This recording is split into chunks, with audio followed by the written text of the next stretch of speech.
মালদার দিকে তাকাই, সুখদেবপুর, সেখানে গত বছর আমরা দেখেছিলাম কিভাবে এখানে অনুপ্রবেশের ঘটনা ঘটছিল, কিভাবে মোহাম্মদ ইউনূসের দেশে যেখানে অরাজক পরিস্থিতি, সেখান থেকে অনুপ্রবেশকারীরা ঢুকে আসার চেষ্টা করেছিল, রীতিমতো বাংকার তৈরি করে রেখেছিল এবং সেই জায়গায় বিএসএফ তাদেরকে প্রতিহত করে, সেই কারণে তারা ঢুকতে পারেনি।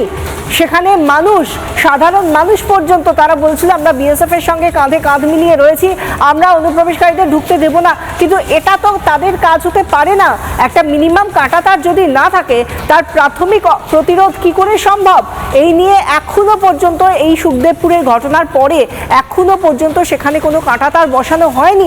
বৈষ্ণবনগর থানার সুখদেবপুর, ভারত বাংলাদেশ সীমান্ত, এই সেই সুখদেবপুর যেখানে আমি দাঁড়িয়ে রয়েছি এবং আমার পাশে ঠিক সুখদেবপুরের যে পাশে যে ভারত বাংলাদেশ সীমান্ত, যেটা আপনাকে আমার ক্যামেরা পার্সন দেখাচ্ছে, ঠিক এই জায়গায় 2025 সালের 7 জানুয়ারি থেকে 20 জানুয়ারি পর্যন্ত এই এলাকা, সুখদেবপুর এলাকা কার্যত একটা চরম উত্তেজনার একটা পরিস্থিতি হয়েছিল। মূলত এখানকার কৃষকরা তারা যেটা জানাচ্ছিল যে তাদের যে জায়গা, তাদের জায়গাতে ফেন্সিং তার বসানোর জন্য তারা উদ্যোগ গ্রহণ করেছিল এবং সেখানে তারা চাইছিল যে এই যে ফাঁকা জায়গা, এখানে ফেন্সিং তার লাগানো হোক।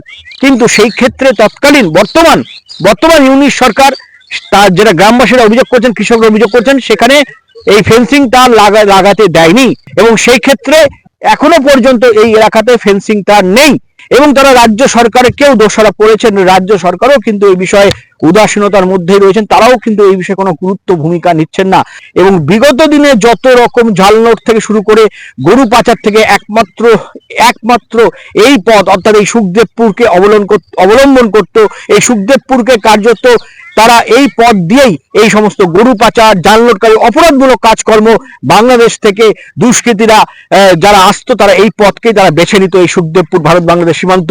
কিন্তু এই সমস্যার সমাধান কবে হবে? এই সুখদেবপুর এলাকার মানুষরা এখনো অবধি আতঙ্কের মধ্যে রয়েছেন। আমাদের সমস্যা হচ্ছে যে আমাদের প্রায় এখানে এই তারাপাড়া থেকে এই তারাপাড়া পর্যন্ত এখানে মোটামুটি 1 কিলোমিটার জায়গা।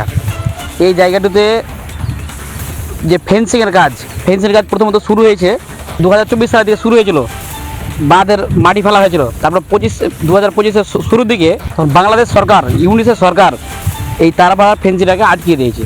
ওরা চাইছে যে এটা দিয়ে তারপাড়া না হোক, বাংলাদেশ থেকে জঙ্গি আসবে আমাদের ভারতবর্ষে।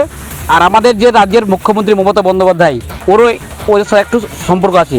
ওরা চাইছে যতই আমাদের ভারতবর্ষে ওরা আসবে, আমাদের ভোট ব্যাংক বাড়বে। হ্যাঁ, আমাদের এই এলাকা ফাঁকা, এখন আমাদের যে সুখদেবপুর গ্রাম এখনও খুব একটা আতঙ্কের মধ্যে থাকে।